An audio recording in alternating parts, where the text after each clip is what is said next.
the 16th, and I have to issue a correction. I said Guardians of the Galaxy was the 14th film in the Marvel Cinematic Universe last time. I can't count. That's my problem. Yeah, that's 15. See, good journalism, issuing a formal correction. But the 16th film in the Marvel Cinematic Universe, I think, now I'm questioning myself, even though I just counted. Anyway, is Spider-Man Homecoming. Talking about it with me is as always, Barry. Barry, how are we doing? Not too bad. I never count, so that's that's the best way to just avoid confusing yourself, is just be as vague as possible. You see, the list on the Wikipedia just lists the films in phases. They don't actually put... I'm actually going to go in and edit and just put numbers next to them, just to make my life easier. Yeah, what kind of nonsense is that? Breaking it up by phases. Come on, Wikipedia. Don't get caught up in the branding. Yeah, no doubt some editor will be like, no, there's a reason you can't put numbers next to them, because the timeline is out of sync or something, and the films don't follow a sequential order sometimes. Oh God, I bet the talk pages for Wikipedia for Marvel movies are just the most banal, annoying things ever. Never looked, and I never will. Yeah, I don't look at that in general. It's just, I know I'm tempted. I'm tempted to click the button, Barry. Oh no! Don't do it! Don't do it! We're gonna have a good conversation here. There's no way the conversation in there is as good as we will have on here. So we have Spider-Man: Homecoming, which is the third major attempt to launch Spider-Man as a film franchise. What's your opinion before we start on this one? The other two. Do you like the other two? I love the Raimi movies. I think Raimi is kind of quietly one of my favorite directors. I love Evil Dead. I've never seen Army of Darkness, but I love Evil Dead 1 and 2. I love the Spider-Man 1 and 2. I like Drag Me to Hell an awful lot. I love his kind of kookiness, and he was making comic book movies in an era where there wasn't that uniformity that there is between the movies now. And I think that's caused it to age maybe not so well. And I know a lot of people look back on those Raimi movies kind of negatively because they're kind of campy and goofy. And, Tobey Maguire is obviously not the most charismatic lead. And, Kirsten Dunst is not the most charismatic at the time, I would say. She's obviously gotten better. Certain aspects of them haven't aged. That's fine. But I still think they're so good. I watched them not that long ago. I haven't watched them since Homecoming. But I watched them only a couple of years ago, and they're still great. They feel like Sam Raimi movies. You know what I mean? It's like in a way that kind of the MCU movies don't really feel like the work of a particular director necessarily. So yeah, I really love those first two. Obviously, the third one is I have tried to rewatch that several times, and it is a gigantic mess. I mean, it is a really, it's a pretty terrible movie with some good aspects in it. See, my problem with that original trilogy is I don't remember much of 1 and 2, and I remember 3 far too well. So, that's fair. That's fair. My default setting when I think, Spider-Man original 3 films is just, oh God, no. When I think the first 2 are really good films, but that third one is just, yeah. But the thing is that you might remember more than you realize, because like I said, it's just it's gleefully silly. It's not a self-serious, it's kind of the polar opposite of Nolan, but not veering into Batman and Robin. It's like, this scene where all the New Yorkers come out and they attack the Green Goblin. Hey, get out of here, you friggin' Goblin! We're protecting the Spider. What are you doing over here? Get out of here with my sandwich. It's that great scene. You got, of course, the Bonesaw scene, which is just ridiculous. The upside down kiss and all that other stuff. Yeah, they're really great. And I will always have they'll always have a place in my heart. Third one, yeah. Tell you what though, the third one does have that great Sandman scene where he turns into sand. Which is really great. And what I do love as well, and I'll put this up against any superhero film that has come out since, with the possible exception of maybe the Joker. I don't know if there's as many great villains and great villainous performances as Willem Dafoe in that first movie. He is really tremendous as Norman Osborn. I enjoy the writing of that character. I enjoy the arc of it. I enjoy that he has a little bit more going on than trying to steal a thing or blow up a thing. I think that there's something more personal going on there. I think his performance is great, and there's nothing as weird and unique and kind of actor-focused as that scene where he's talking to himself in the mirror as Green Goblin and Norman Osborn. It's so cool and different. So I love those Raimi movies. If you've noticed, I've talked a lot about them and haven't touched on the Amazing films yet. It's because I don't have a whole lot to say about those. Those Amazing films are just like, they're aggressively fine. There's nothing wrong with them. They're perfectly competent pieces of filmmaking. They're just there. That first one in particular, I thought the second one was actually kind of pretty bad, but the first one I thought, like I said, it is the most fine movie. It is really, you've got the lizard is lame. He's trying to shoot a laser into the sky. It's completely uninteresting as a plot. But Andrew Garfield's good. Emma Stone is good. Except for the fact that Andrew Garfield looks about 10 years older than all the other children in the movie. That's just ridiculous. And that's obviously something Tom Holland is perfect for. But Garfield, it's just, like, there's barely any effort. Like, there's no there's not enough makeup or CGI in the world to convince me that he's of that age. But he's a charming guy. He had great chemistry with Emma Stone. I really like those performances, but can't remember a whole bunch else. And the second one, I thought the second one was just horrendous. I mean, from the Electro origin story, the most on-the-nose wrote comic book thing ever, where he falls into like an electric thing and turns into the Electric Man. The Green Goblin, I can barely remember what the Goblin was in that movie. That's two really underwhelming kind of Harry Osborn versions you've seen, because obviously Spider-Man 3 was pretty weak as well. And the really bizarre way they promoted Rhino and Paul Giamatti as part of that film. Yeah. When it's not at all. He's like a pre-credits stinger. Setting up, I love when movies are such a flop, they set up sequels or other movies in the universe and they're immediately binned, and so that movie now instantly ages horribly because they're setting up a third film that never happens. Because that's kind of what he does in that movie. It's kind of a bummer. In the same way Spider-Man 3 was a bummer, because it's like, we'll never get the first instance of Venom in cinema again. The first one will always suck, and that's kind of disappointing. Even if there's a good one down the road, it's like they'll never have a chance to, for the first time, do the Gwen Stacy death. Like, that's forever etched in history. Like, that's what their first go of it was. Which, it's actually a fine scene, but it's in a movie no one will ever watch again. Yeah, there's even that scene in that film where they're in that room with all like the villains' costumes and stuff, and they're like, "Ooh, we're doing the Sinister Six or whatever. That's going to be the big Amazing Spider-Man 3 thing." And nope, never going to happen. Yeah. So like, Sony has had like a boner for the Sinister Six stuff. I feel like I've heard about that even before the Amazing films started.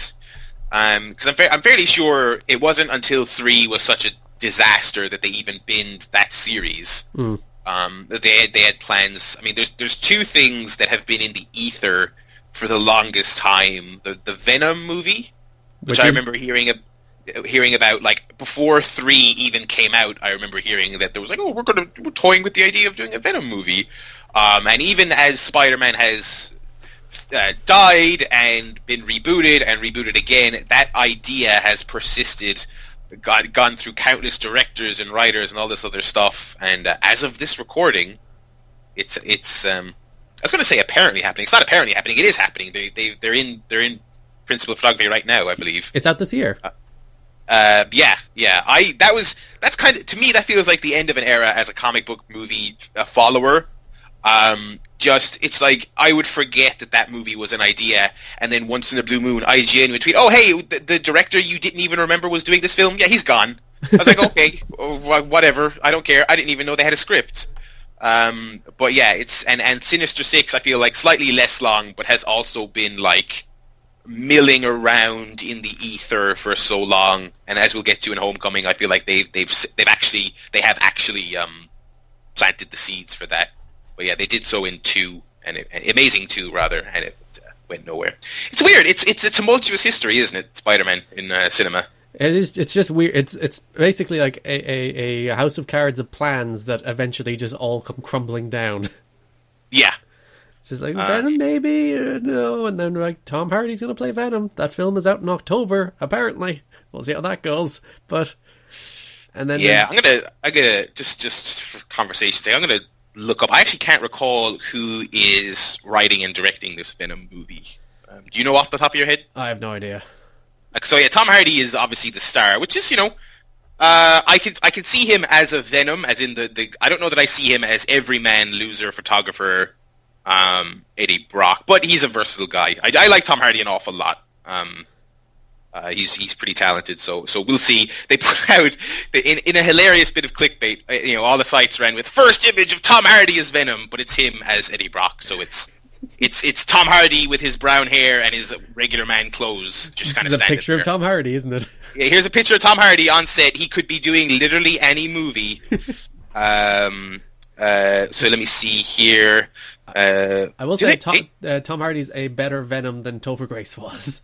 Oh God, I feel bad for Topher Grace, but yeah, that was bad. That was pretty dang bad. Yeah, what are you going to do? This is being directed by Ruben Fleischer, who I've never heard of. Hang on, all right, no, this isn't bad. Directed Zombieland. That's a real good film. Good movie. And I have not heard of the rest of these. Oh no, I have. I've heard of one of them. Gangster Squad. I didn't see that, but I've heard of it.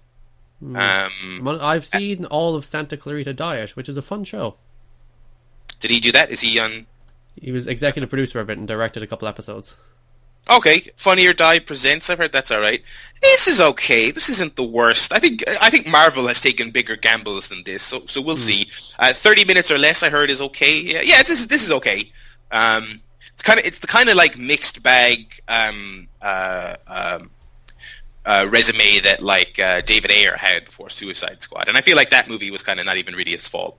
So yeah, that could go either way, but yeah. This Venom film is in a weird place because it's not part of the Marvel Cinematic Universe, but the Spider-Man films are, but they plan to interact with the Spider-Man films?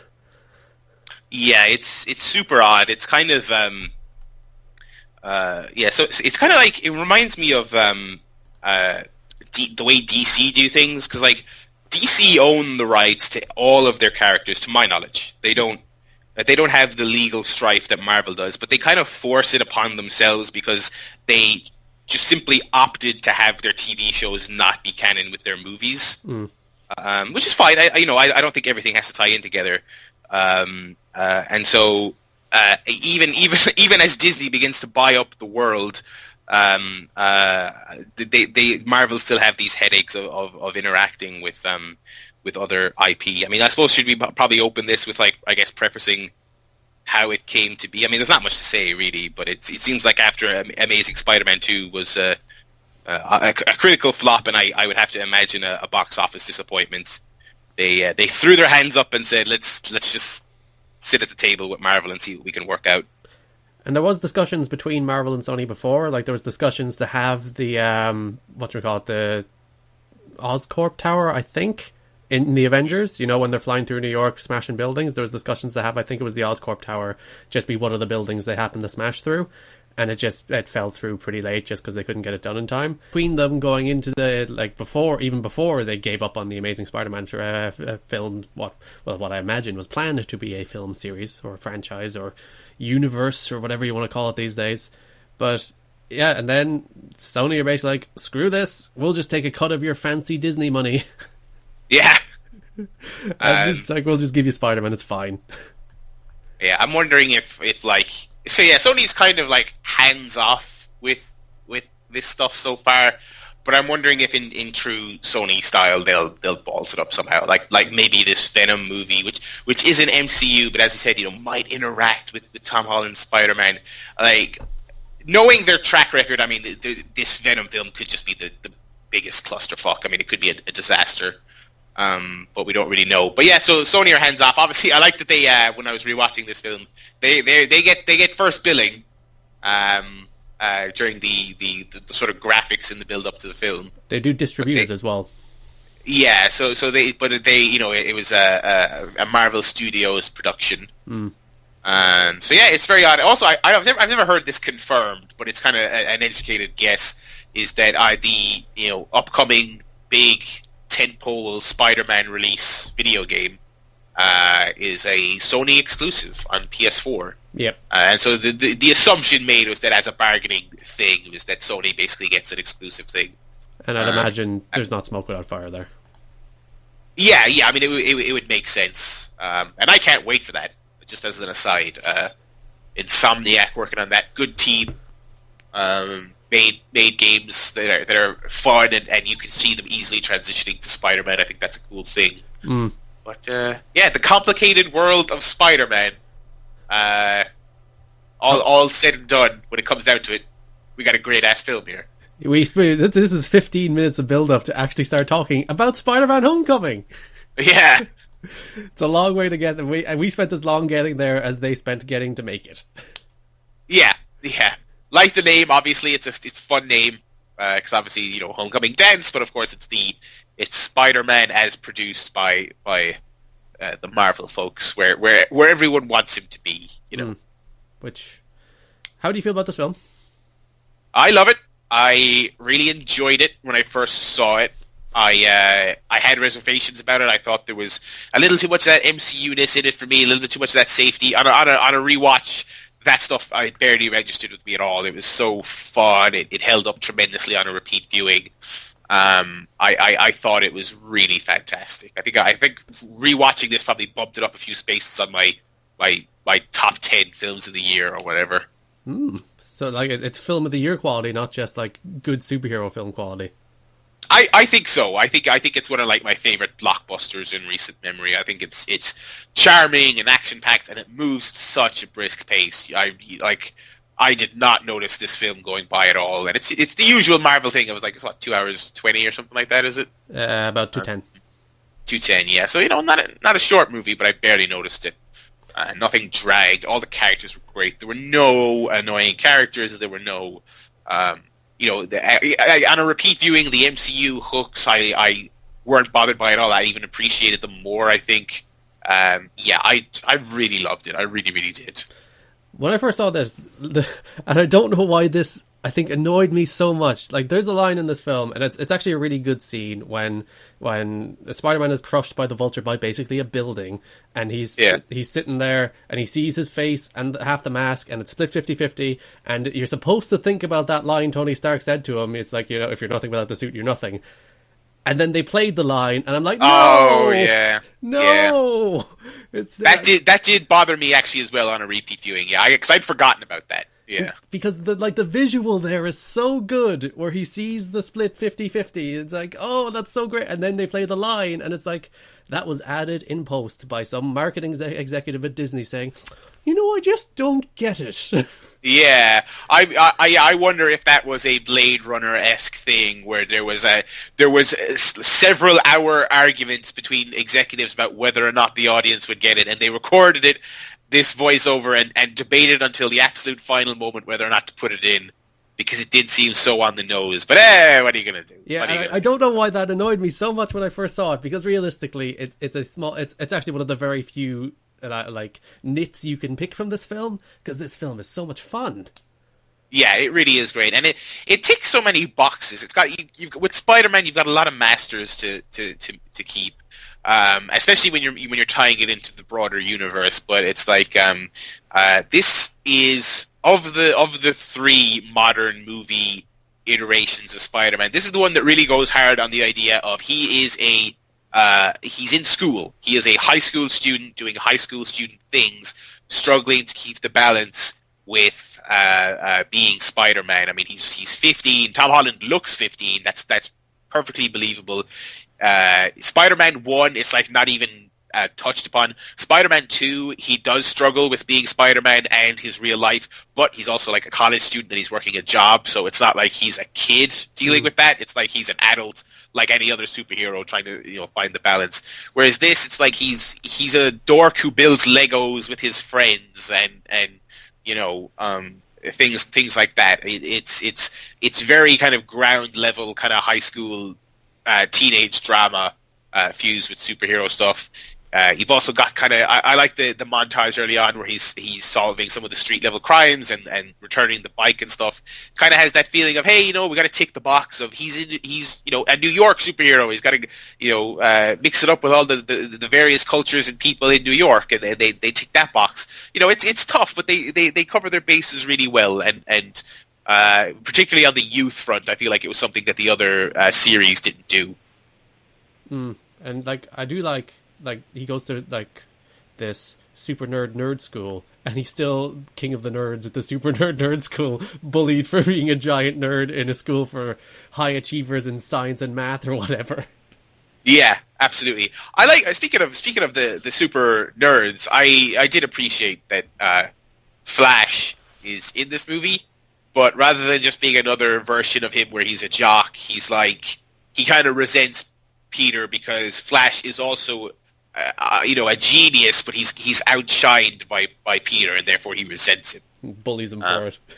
Bullies him for it. That's a nice touch, because it's when you're doing the third version of a character in 15 years, obviously you have to kind of avoid retreading the same ground, which is probably a good point to mention. No origin story, no Uncle Ben, none of that nonsense this time. There is no with great power comes great responsibility. No, I don't even think that's said at any point. No, not even like what did Martin Sheen was like, if you have a responsibility to help people, you need to help people. It's like, if you're going to dance around the line, at least just say the line. But I forgot Martin Sheen was in that one. Oh, no. He should have been such a good Uncle Ben. God damn it. Yeah, that would have been fine. That whole... It's so crazy in hindsight that they did that. I mean... man, because it was, what was that, 2012? So yeah, it was just about 10 years after the original.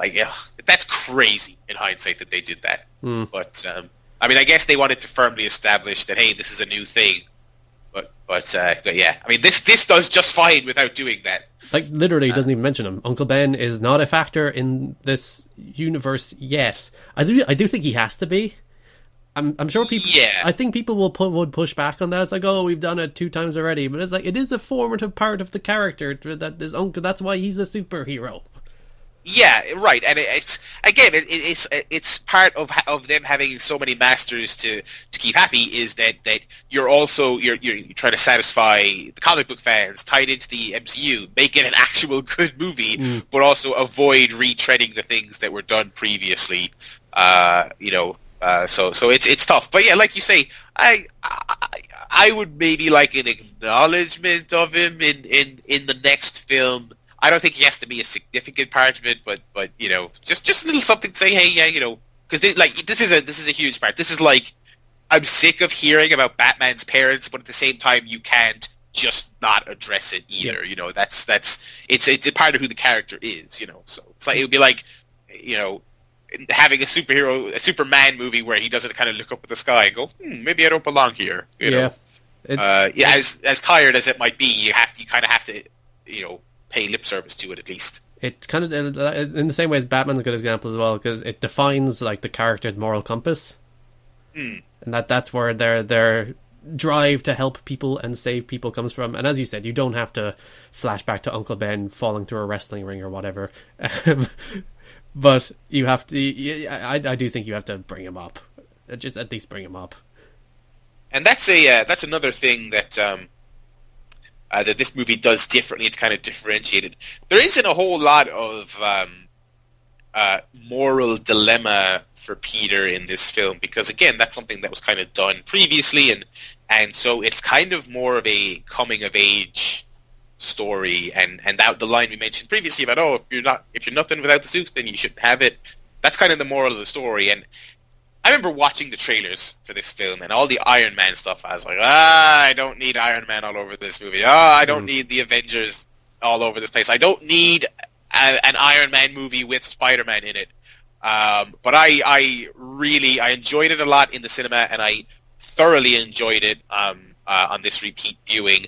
I enjoyed Stark as the kind of an Uncle Ben surrogate in some ways, because again, paying homage to the comic books, especially the comic books where Peter is significantly younger. Like, your Ultimate Spider-Man's where I think he's like 15 or 14 in those comic books. Like, Spider-Man is kind of the kid brother of the Marvel Universe in the comics. He's this teenager who the Fantastic Four kind of don't know how to deal with, and all these other characters who interact with him are like he's this just annoying kid who's learning, and that's a part of who the character is. And so, he's not teaming up with Iron Man. Iron Man's like not directly mentoring him, but just kind of looking at him and keeping an eye on him and making sure he's becoming the right kind of hero. As he says directly in the film, I wanted him to be better than him. It's great. It's a really great dynamic, and it made me like, even after all we've said and how jaded I've kind of become with Iron Man, it made me like the Stark character more, because he was showing a little bit more humanity and a little bit more caring, and he actually he gave a damn about Peter's actions. Because this film does have it has basically not all, but a majority of the Iron Man guest stars and the co-stars in it as well. It has Happy, it has a Gwyneth Paltrow cameo as well, so it could have kind of veered on being an Iron Man 4, just it happens to have Spider-Man in it, and thankfully it doesn't, because, as you said, I don't think many people are clamoring for another Iron Man. I'm sure if they released Iron Man 4, it would make over $1 billion. But from a creative standpoint, I don't think many people are clamoring for another Iron Man film. But I think Tony Stark works a lot better now in kind of like the Hulk role, where you just lump him into these films as a side character who serves a real purpose, but he's not the star of the show. And that did really work in this film. He's in the film for the perfect amount of time. This film has the perfect amount of Tony Stark. Yeah, absolutely. And yeah, I kind of agree with that as well about the Hulk comparison. Like, yeah, have him, even if it's a big part of an ensemble film, let's just stick to the ensembles. Cause I don't know that there's any franchise we need four of a franchise. You know what I mean? Like 3 is perfect, and in the case of Iron Man, it's not even really perfect, because it's not like those sequels are must see. But yeah, that dynamic is really, really cool.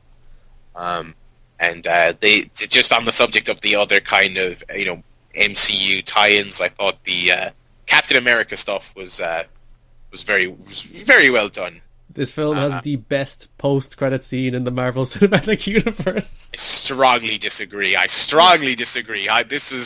was definitely in the camp of just, oh god, because people got me. They worked me, and they're like, you gotta stay. It's really good. And I was like, oh, you assholes. Because as I think I've made clear, I'm already a post-credit cynic. I mean, you need to be really good to justify me staying. But they got me with that. But they openly troll you for it. It's so mean. Yeah. Well, luckily the movie was great, so I was like, all right, I'll leave that one go. Yeah. I'd love to sit in on the meetings. They're like, do we think it's too much to openly troll the people who sat here for 10 minutes after the film? Well, from what I saw, most of them liked it, so I guess it paid off. But yeah. The other Captain America stuff was great. I enjoyed Hannibal Buress, who I'm a big fan of. I enjoyed him segueing to that Captain America PSA by saying, I guess this guy's a war criminal now, but we gotta play this. So he's the perfect actor to deliver that line with that level of deadpanness. Like this film it doesn't have a lot of ties to the broader universe. Like, it has characters in the broader universe, but it doesn't follow plot line. I suppose like the plot is set in motion by the events of whichever film that trashed the latest city. I actually don't remember which one. It was Avengers 1, wasn't it? Well, oh yes, yeah. It's the because they're cleaning off that big snake monster thing. Yep. So the events of that film set this film in motion. But other than that, it's not like, oh, we're setting up stuff for Infinity War now. They do pretty much none of that, thankfully. Well, yeah, you were saying that they didn't have a whole lot of tie-in to the broader universe. You could have cut that opening scene. I mean, not that there's anything wrong with it. I'm just saying, hypothetically, you could cut that scene where Vulture is like the origin stories where he's cleaning off that monster. You could cut that and come up with something else, and it would work just fine. You could just throw in a line there, but it's discarded Osborne tech or whatever. That would work just fine. So yeah, it is kind of surface level stuff, which is good. I think as excited as people were for Spider-Man in the MCU, I think they were more excited about a Spider-Man film with like quality control and more excited about just a good Spider-Man movie more so than any kind of significant presence for the in the universe. As much as I give out about that Tony Stark line playing in that scene, it is that kind of stuff that stops these films from being actively bad most of the time. Yeah. And it was, yeah. And I liked as well the Avengers being the source of kind of what drives Michael Keaton's character to become the Vulture.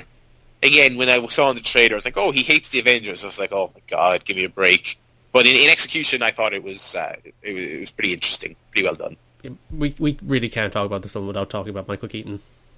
Yeah, it's great. Because man, I don't think there's a bigger swerve, definitely in this universe, but I can't even think of one in films, than when Peter Parker goes to that house, he opens that door, and the Vulture is there. Oh. Because they do nothing. They don't tease it. They don't hint at it. They don't lay little seeds. It's just like, it's meant to be a gigantic shock, and it really is. Did they have a line in there about Liz being adopted, or is the implication just supposed to be that she's mixed race? I think it's mixed race, but I'm not sure. She doesn't look mixed race. I mean, that I think that's a little bit of creative, artistic creativity, or whatever you want to say. But yeah, because it's just, there's pasty ass Michael Keaton opening the door when Peter. But that's so great. I remember everyone gasping when that happened in the cinema. That was such a great moment. And yeah, this was great because it kind of a bittersweet. This isn't really a criticism of the film, but this was like the film that made me tap out on watching most trailers for films because there's a lot in the pre-release stuff for this. The scene directly before this where Tony takes away the suit, that's basically that's more or less in full in the trailer. And even though we don't get the reveal that he's Liz's dad, the trailers did also have the confrontation in the car, which like that sets off a 10-minute sequence of Peter just nervously standing by the Vulture, which is going, oh no, what do I do? Yeah, it's like that's in the trailer, so that's a bummer. So it's like. So they did acknowledge in the pre-release stuff that character would eventually figure out that it was Peter Parker. It's just like, all right, I've had enough of this, So I try and avoid trailers whenever possible. But yeah, that reveal was protected, and it was great that it was, because it was really great. And Tom Holland is fantastic in that scene, just looking ghostly white, terrified, and not knowing what to do. Yeah, and then there's that scene in the car, which if this film was a bad film, I think this scene alone would redeem it. But this is the highlight of a great film. That confrontation in the car where he's just slowly chipping away at the fact that he's Spider-Man and slowly working it out. And Peter Parker is freaking the hell out because, as you said, he has no idea what to do. Liz is just sitting there next to him. It's not like he can punch her dad in the face all of a sudden. And it's just like, the tension in that scene. Like the tension, and it builds and it builds and it builds, and it's so good.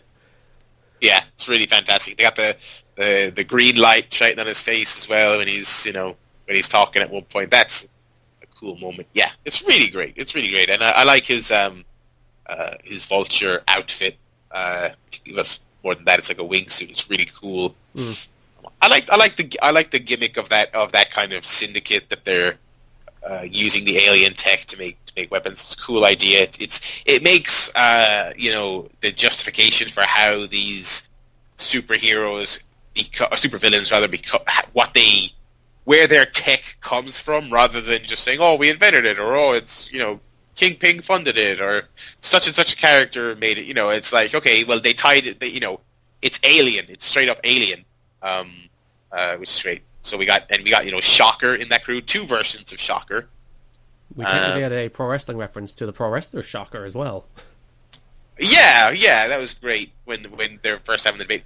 The original Shocker, he's got a hoodie that's in the style of the comic book character's outfit, which is a nice little touch. The yellow kind of check pattern arms. we mentioned earlier, Sinister Six idea has been floating around for years and years. Seemed fairly unsubtly planted in this film. You got the Vulture, obviously. You got the Shocker. You got Mac Gorgon, who is the Scorpion, who has a gigantic scorpion tattoo on his neck, just in case you didn't get it. Subtle. And again, he would fit in with a Vulture-like outfit where it's just kind of robotic tail, robotic, bodysuit. And I think the story of his character is that he's like some kind of, crime syndicate experiment that goes wrong and he can't leave his suit. I think that's his origin story. So they could do that. And I don't think there's any allusions to him in this film, but you can squeeze Doc Ock in there somewhere. He's got the Avengers alien tech arms. Mm-hmm. The seeds are in there. So if they do want to do that, I don't know that I want to see any more kind of ensemble villain pieces, but they're there. It could be done. The best thing about, I think, Spider-Man in general is he has a very good, deep bench of villains. Yeah. You know, when you consider Vulture, it's probably like the 5th best Spider-Man villain. You have like Kingpin and Venom and Doc Ock and Green Goblin and maybe Vulture after that. There's probably some more. Yeah, I wonder if the motivation for Vulture was just kind of like, we can't, again, keeping away from what we've already done. Doc Ock would be a great one to start with. Green Goblin would be a great one to start with, but okay, those are done. Don't really want to do anything too soon to do Electro or anyone from the Amazing One. So yeah, I think they, and again, as much as I like the suit, you could just take that kind of non-specific, he has a robot outfit idea and apply it to any of the Spider-Man villains. They just happened to pick Vulture. True. They did away with his age sapping gimmick, which wouldn't have fit anyway. I mean, that seems a little too goofy to squeeze in here, but yeah. So yeah, Michael Keaton really fantastic. Doesn't ham it up unnecessarily. Yeah, so that was good. Yeah, and the age sapping stuff would have just been like, it would have been hokey.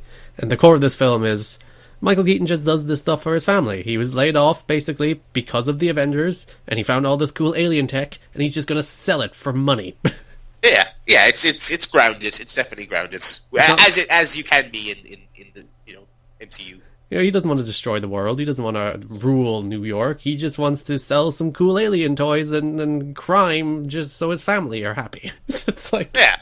It's simple as that. And he's a guy with morals because Spider-Man saves his daughter's life. So he's just like, I'm not going to kill you out of respect for that. Yeah, that was neat. And also in the post-credit scene, like, obviously they could make him a fully fledged villain in a sequel if they wanted to. But they had the scene where Scorpion kind of says, "Hey, I heard maybe you know who Spider-Man is." He's like, "You heard wrong." He's like, "All right, he saved my life. Seems like a good guy. I'm leaving this one go." Yeah, this is a good film. It is a good movie, and it felt triumphant in return. There was one comparison I wanted to make. I remember watching the first time I watched Deadpool. It was in the cinema, and like that opening sequence is so silly and fun, and it has that song playing, and I was just like, maybe this is just me knowing the strife Ryan Reynolds went through to get this movie made. But I'm like, this is an opening sequence where it's like, this movie is happy it exists. It's happy to just have been made.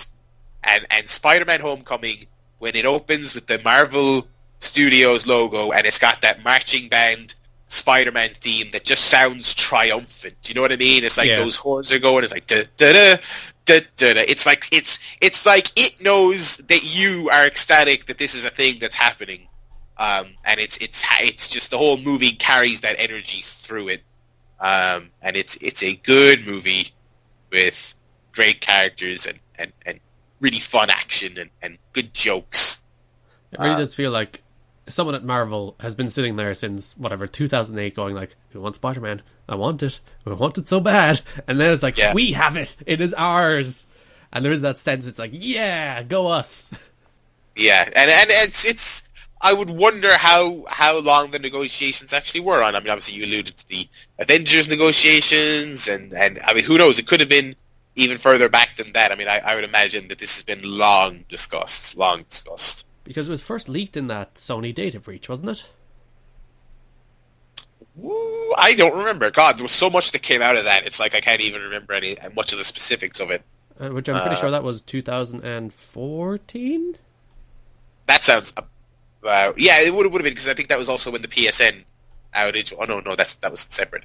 Yeah, that sounds about right. But yeah, it's good that it happened, and this I think might set a precedent for any number of crossovers happening, because it shouldn't require a buyout. You know what I mean? Like you shouldn't have to buy a company to make a crossover film. Just sit down. You probably both have something that each other wants, and hash it out. Like, there was no reason prior to the buyout that Fox and Disney couldn't have just sat down and worked out a crossover. I'm sure they probably did in undocumented, unofficial meetings, and I'm sure there was too much of a distance on money or creative freedom, but who knows? I mean, I think that we need more dealings like this, where it's like, let's enter into a mutually beneficial relationship where you can use our characters, you'll pay us a lovely sum of cash, maybe somewhere down the road we'll come to you and we'll want one of your characters and we'll give you some nice cash, that'd be great. Maybe when all these comic book movies are starting to sag and they're stopping making money at the box office, maybe DC and Marvel will sit down and have the conversation about, doing a crossover. Maybe that wouldn't be off limits, you know what I mean? I mean, look, if Warner Brothers and Disney sat down for Roger Rabbit, get that rabbit in here and negotiate me a Batman Spider-Man movie. And there's been Marvel versus DC comic books. I think there's been some animated films, so it's not unprecedented. Yeah, and it seems like this gargantuan task. But hey, I mean, look, it's not like DC are swimming in money, having a great time over there. No reason to come to the table.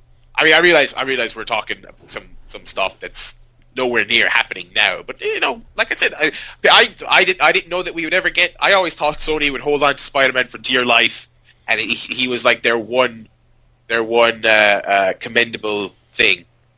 That would forever make money. But I guess they saw that was actually not going to be the case. So who knows what the future holds for these massive gargantuan entities and their IPs. There's money on the table. It's always like Sony get to release this film with Spider-Man and Iron Man, and everyone makes money, and then Disney get to release like the Winter Soldier and Infinity War with Spider-Man, and everyone makes money, and everyone's happy at the end of the day, and there's good films, and everyone gets to pad their pocketbooks, so to speak. Yeah. No one loses. Yeah, this is all it's about at the end of the day is making that money. And this is great for Sony. Sony should just they're kind of doing what WWE does nowadays, which is like, oh god, we cannot make these movies anymore. We're just terrible at it. So let's just finance someone to make a better movie for us. Yep. And we'll put our logo at the beginning of it, and it'll actually be watchable. Sony's just, God, they should have sold that. I was going to say they should have given that Slender Man idea to someone else, but they should have just not done it. Is what they should have done. That trailer came out. We won't be reviewing that one. I'll tell you that much. That's not part of the MCU. No, unless they struck that deal, and it's like Slender Man fights like Hulk or something at the end. That's probably a better film. It would be alright. It looks like a completely self-serious, awful horror movie, but I digress. And with this, I think we're caught up, are we? No, we have Thor.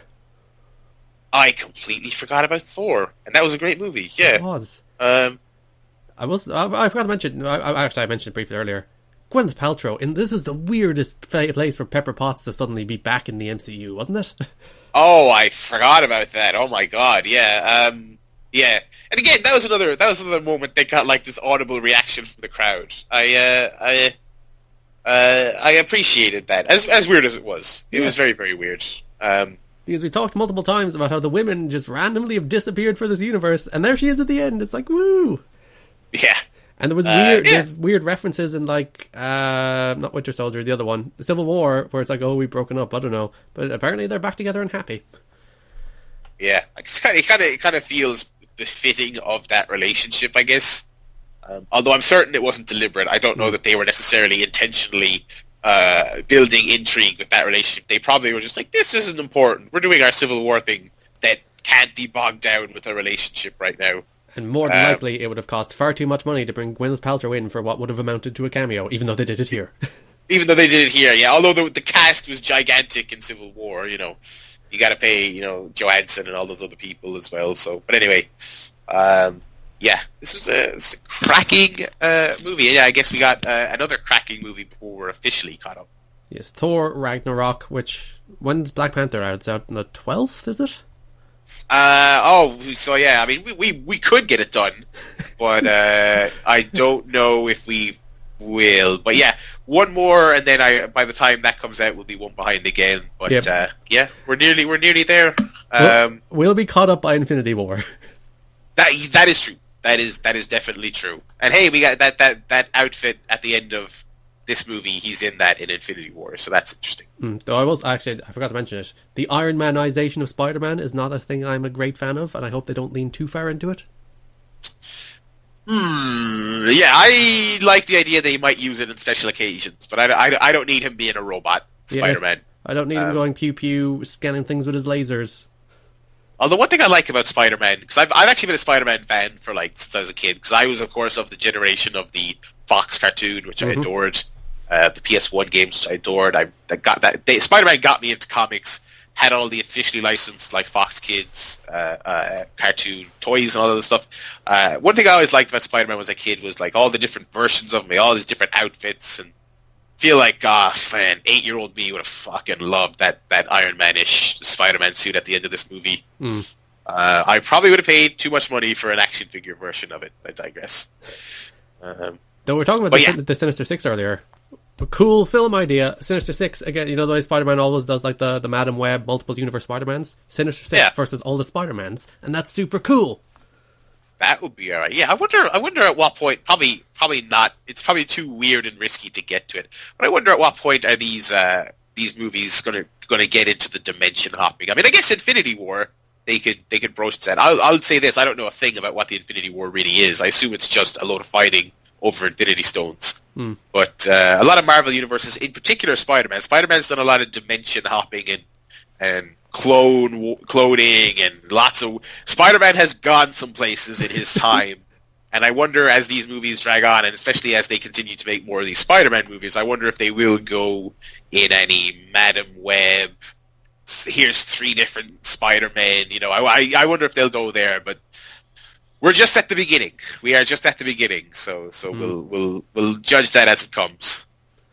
Before we go, do you have any plugs? Yeah, twitter.com/thebarrylads, where you can go to find my takes on things that are non-superhero movie related, although you'll still see some superhero movie related things on there. youtube.com/BarryMurphyLad. Back to streaming on a regular basis. I've stuck to a good schedule here lately, so you can see me play through all of Life is Strange Before the Storm. I just finished that last weekend. Really, really great, really fun game to stream, and a good game overall. And I'm back streaming Hitman as well. So lots of stuff up on there. And you can follow along on Twitter for more kind of updates on what will be coming up on the YouTube channel soon.